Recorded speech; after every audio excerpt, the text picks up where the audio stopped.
Welcome to EMR Physics. I am Raju. NCERT 12th Physics Chapter 3 Current Electricity உள்ள numerical problems one by ஒன்னா solve பண்ணிக்கிட்டு வரோம்.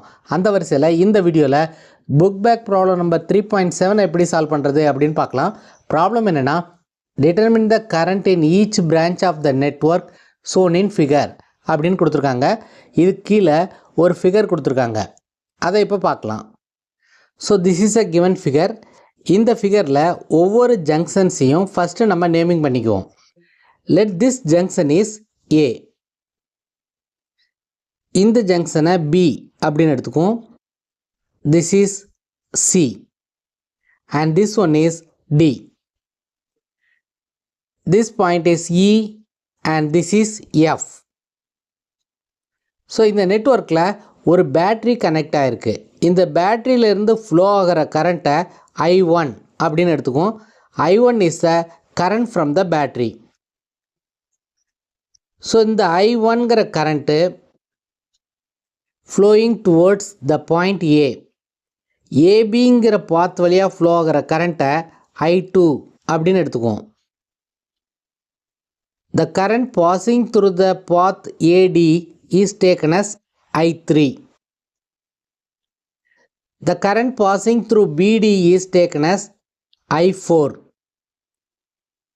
So towards B I2ங்கிற current flow ஆகுது. அந்த I2ங்கிற கரண்ட்டில் இருந்து I4ங்கிற கரண்ட்டு BD வழியாக ஃப்ளோ ஆகுது. தேர்ஃபோர் BC வழியாக எவ்வளோ கரண்ட் ஃப்ளோ ஆகும் அப்படின்னா I2 மைனஸ் I4. ஸோ இதை நல்லா பார்த்துக்கங்க. ஸோ டுவோர்ட்ஸ் பி I2ங்கிற கரண்ட்டு ஃப்ளோ ஆகுது. அந்த I2ங்கிற கரண்ட்டில் இருந்து I4ங்கிற கரண்ட்டு பிடி வழியாக ஃப்ளோ ஆகும். அப்போ ரிமைனிங் கரண்ட் எவ்வளவு? I2 minus I4. இந்த I2 மைனஸ் I4ங்கிற கரண்ட்டு பிசி வழியாக ஃப்ளோ ஆகும். I3 is the current flowing towards the point D and similarly I4 is also flowing towards D. அதனால் டிசி வழியாக எவ்வளவு கரண்ட் ஃப்ளோ ஆகும் அப்படின்னா I3 ப்ளஸ் I4 அப்படிங்கிற கரண்ட்டு டிசிங்கிற பாத் வழியாக ஃப்ளோ ஆகும். ஸோ ஃபஸ்ட்டு நம்ம ஜங்ஷனை நேமிங் பண்ணிக்கணும். அதுக்கப்புறம் ஒவ்வொரு பிரான்ச் வழியாக என்ன கரண்ட் ஃப்ளோ ஆகும் அப்படிங்கிறத நம்ம கரெக்டாக மார்க் பண்ணிக்கணும். we are going to use the Kirchhoff's second rule to solve the problem. அதாவது Kirchhoff's voltage ரூலை யூஸ் பண்ணி தான் இந்த ப்ராப்ளத்தை சால்வ் பண்ண போகிறோம்.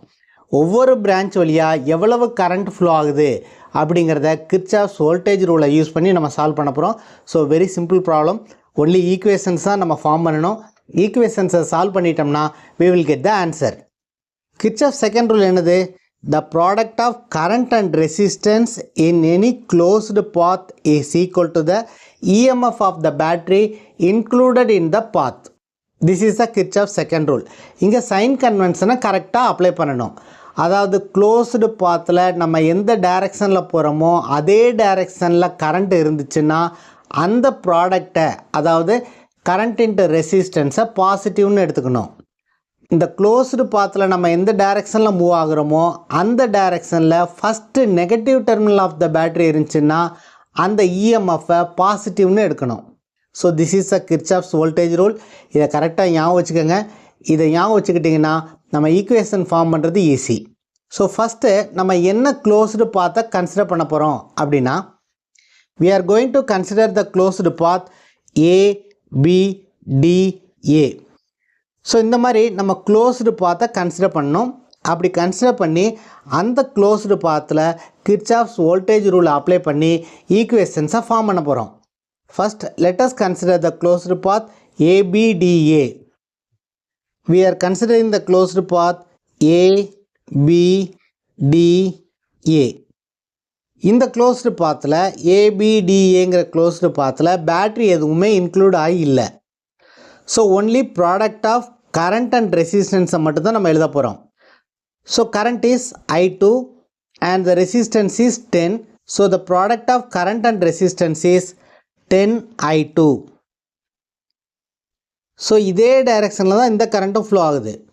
So I4 into 5 plus 5I4. இப்போ இங்கே பார்த்தீங்கன்னா D to A போகும்போது கரண்ட் ஆப்போசிட் டைரக்ஷனில் ஃப்ளோ ஆகுது. Therefore the product of current and resistance is negative -5I3. This is equal to இந்த க்ளோஸ்டு பாத்தில் பேட்ரி இன்க்ளூட் ஆகில்ல, அதனால் EMF is 0. Therefore this is equal to 0. இதை நம்ம சிம்பிளிஃபை பண்ணிக்கணும். 5ஆல் டிவைட் பண்ணுறோம். அப்படி டிவைட் பண்ணிங்கன்னா 2I2 ப்ளஸ் இதை 5ஆல் டிவைட் பண்ணால் I4 -I3 is equal to 0. So I2க்கு அப்புறம் I3 எழுதிக்கிறோம். அதனால் we will get 2I2 -I3. So ஒரு ஆர்டராக இருக்கணும் அப்படிங்கிறதுக்காக இப்படி எழுதிக்கிறோம். I4 is equal to 0. Let this is the first equation. So ஒரு closed path கன்சிடர் பண்ணி நம்ம ஒரு ஈக்குவேஷனை ஃபார்ம் பண்ணியிருக்கோம். Next we are going to consider another closed path. அது எந்த பாத்னா BCDB. இந்த closed path நம்ம கன்சிடர் பண்ண போகிறோம். இதை மாதிரி நீங்கள் எந்த closed path வேணாலும் கன்சிடர் பண்ணிக்கலாம். So we are considering BCDB. இந்த closed path கன்சிடர் பண்ணுவோம். BCDB is the closed path we are considering. So இந்த பாத்தில் the current I2 minus I4 is flowing along the path.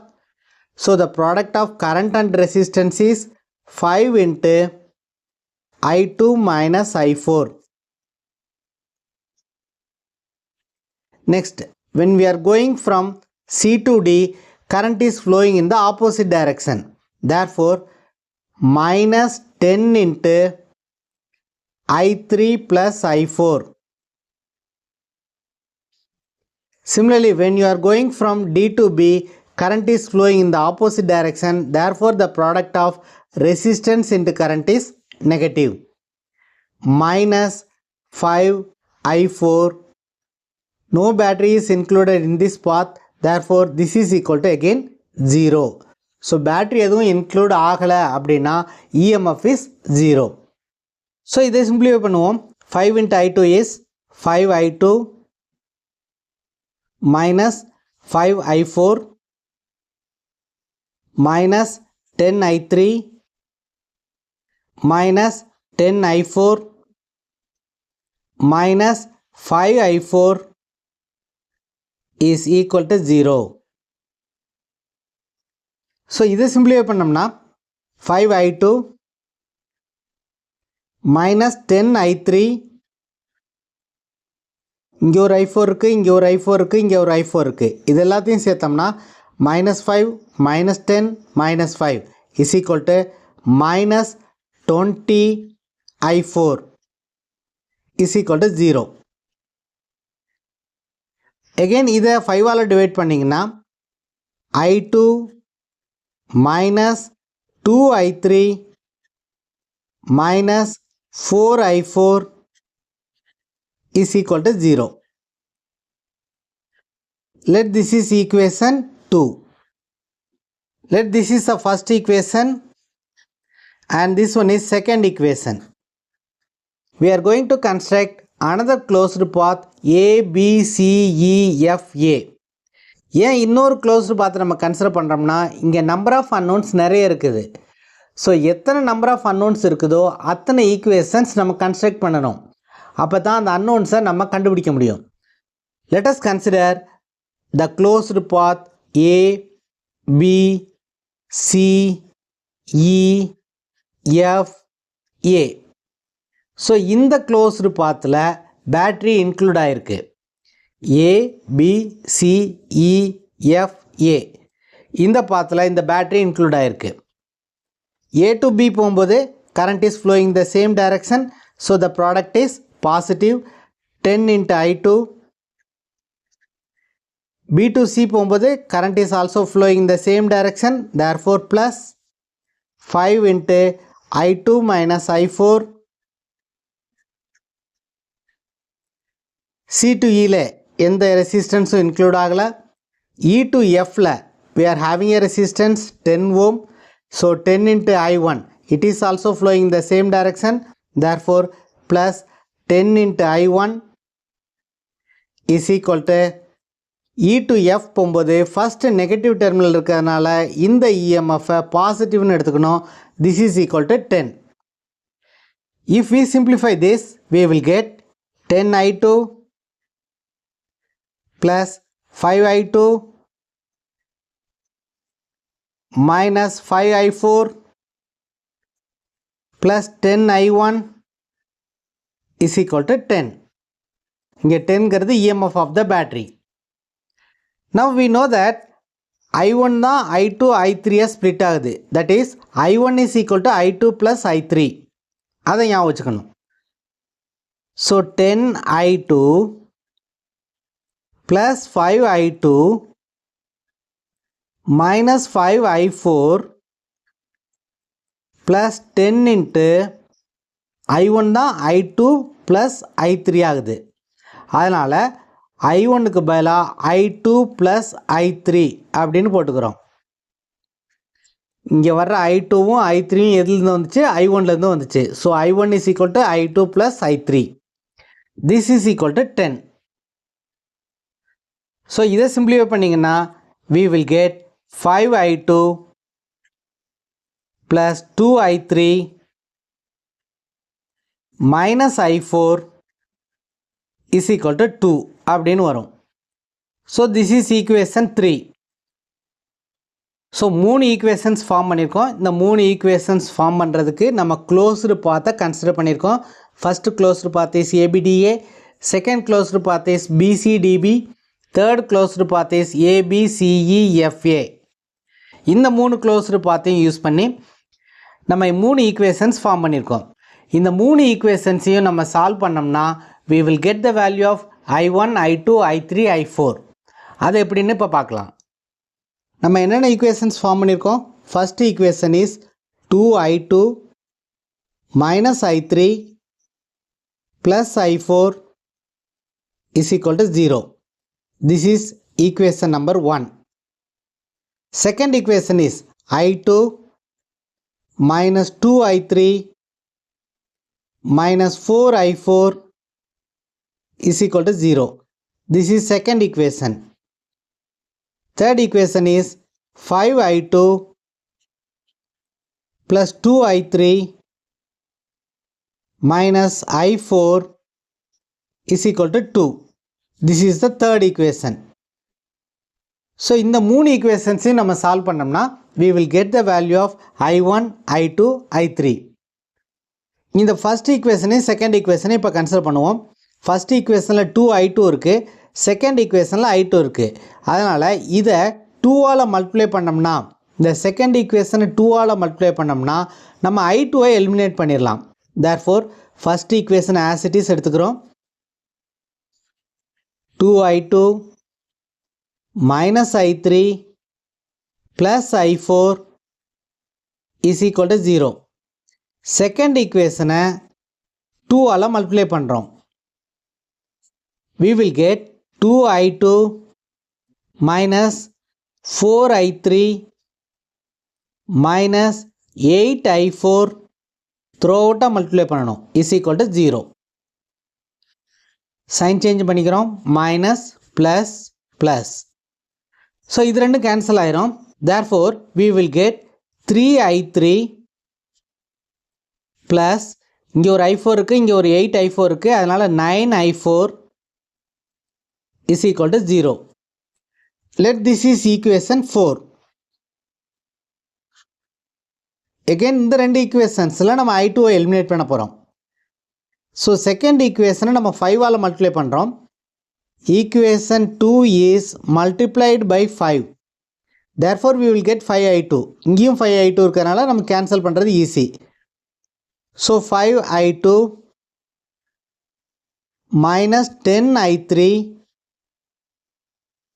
minus 20I4 is equal to 0. Next third equation as it is எடுத்துக்கிறோம். 5I2 plus 2I3 minus I4 is equal to 2. So I2 cancel பண்ணுறதுக்கு sign change பண்ணிக்கிறோம். Minus minus plus minus. So இது ரெண்டும் cancel ஆயிரும். இங்கே minus 10I3, இங்கே minus 2I3. அப்போ we will get minus 12I3. இங்கே minus 20I4 இருக்குது, இங்கே plus I4 இருக்குது. அதனால் we will get minus 19I4 is equal to minus 2. இந்த ரெண்டு ஈக்குவேஷன்ஸையும் எடுத்துகிட்டு I2 எலிமினேட் பண்ணோம். இந்த ரெண்டு ஈக்குவேஷனையும் எடுத்து I2 எலிமினேட் பண்ணியிருக்கோம். அதனால் I3 I4ல் மட்டும் நமக்கு ஈக்குவேஷன் ஃபார்ம் ஆகிருக்கு. இப்போ இந்த ரெண்டு ஈக்குவேஷனை எடுத்து I3யை எலிமினேட் பண்ணணும். அப்போ நமக்கு I4உடைய வேல்யூ கிடச்சிரும். ஸோ ஈக்குவேஷன் 4யும் ஈக்குவேஷன் 5யும் பார்த்தீங்கன்னா இங்கே minus 12I3 இருக்குது, இங்கே 3I3 இருக்குது. நம்ம I3யை எலிமினேட் பண்ண போகிறோம். அப்போ இந்த ஃபோர்த் ஈக்குவேஷனை 4ஆல் மல்டிப்ளை பண்ணிங்கன்னா 12I3 அப்படின்னு வந்துடும். இங்கேயும் 12I3 இருக்குது. அதனால் கேன்சல் பண்ணுறது easy. Therefore multiplying the equation 4 by 4. So fourth ஈக்குவேஷனை 4ஆல் மல்டிப்ளை பண்ணுறோம். மல்டிப்ளை பண்ணிங்கன்னா we will get 12I3 plus 9 4s are 36I4 is equal to 0. Equation 5 as it is எடுத்துக்கிறோம். So fifth equation is taken as it is.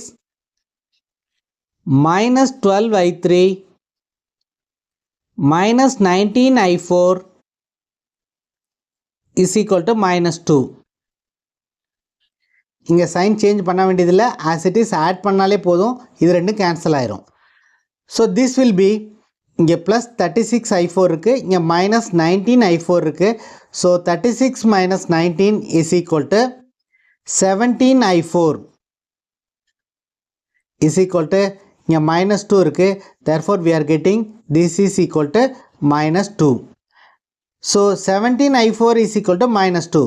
அப்போ I4 is equal to minus 2 by 17. So ஒரு வேல்யூவை நம்ம கண்டுபிடிச்சிட்டோம். இந்த ஒரு வேல்யூவை நம்ம கண்டுபிடிச்சிட்டோம்னா அடுத்தடுத்த வேல்யூவை கண்டுபிடிக்கிறது easy. So I4 is equal to minus 2 by 17. Unit of current is ampere. Now let us take this equation, equation 4. Equation 4ல I4 substitute பண்ணிங்கன்னா I3 கண்டுபிடிச்சிடலாம். So from 4 3I3 plus 9 into I4க்கு பதிலா minus 2 by 17 is equal to 0. So 3I3 plus into minus minus 9 2s are 18 by 17 is equal to 0. Or 3I3 is equal to 18 by 17. Therefore I3 is equal to 3ஆல் cancel பண்ணோம்னா 6ன்னு வரும். So 6 by 17. Unit of current is again ampere. So I4உடைய value கண்டுபிடிச்சிட்டோம், I3யோட value கண்டுபிடிச்சிட்டோம். Next நம்ம I2உடைய வேல்யூ கண்டுபிடிப்போம். Now let us consider the equation 2. Equation 2 எப்படி எழுதிக்கலாம் அப்படின்னா ஃப்ரம் ஈக்குவேஷன் 2 இந்த I2 இங்கே வச்சுக்கிறோம். மற்ற ரெண்டையும் அதர் சைட் கொண்டு போனோம்னா I2 is equal to இதெல்லாமே நெகட்டிவில் இருக்குது, அதனால் இந்த பக்கம் வரும்போது பாசிட்டிவ் ஆகும். 2I3 plus 4I4. இந்த ஈக்குவேஷனை ஏன் எடுத்திருக்கோம் அப்படின்னா I3யும் தெரியும் I4ம் தெரியும், அதனால் I2வை கண்டுபிடிச்சிடலாம். So this is equal to 2 into what is the value of I3? 6 by 17 plus 4 into what is the value of I4? minus 2 by 17. So this is equal to 6 2s are 12 by 17 minus 4 2s are 8 by 17. Therefore I2 is equal to 12 by 17லேருந்து 8 by 17 போச்சுன்னா 4 by 17. Unit of current is ampere. So I2 உடைய value நம்ம கண்டுபிடிச்சிட்டோம். I2 is 4 by 17, I3 is 6 by 17, I4 is minus 2 by 17. One more current we have to find, that is I1. Now let us find the value of I1. We know that I1 is equal to I2 plus I3. So this is I3 and this one is I2. இது ரெண்டையும் add பண்ணிங்கன்னா 10 by 17 அப்படின்னு வரும். So I1 is equal to 10 by 17. Unit of current is ampere. So I1 is equal to 10 by 17 ampere. Now we know the value of I1, I2, I3, I4. Therefore we can write the answer, that is the current passing through each branch of the network. The current passing through EF is equal to I1 is equal to 10 by 17 ampere. Current passing through the path AB is I2, which is equal to 4 by 17 ampere. Current passing through the path AD is equal to I3.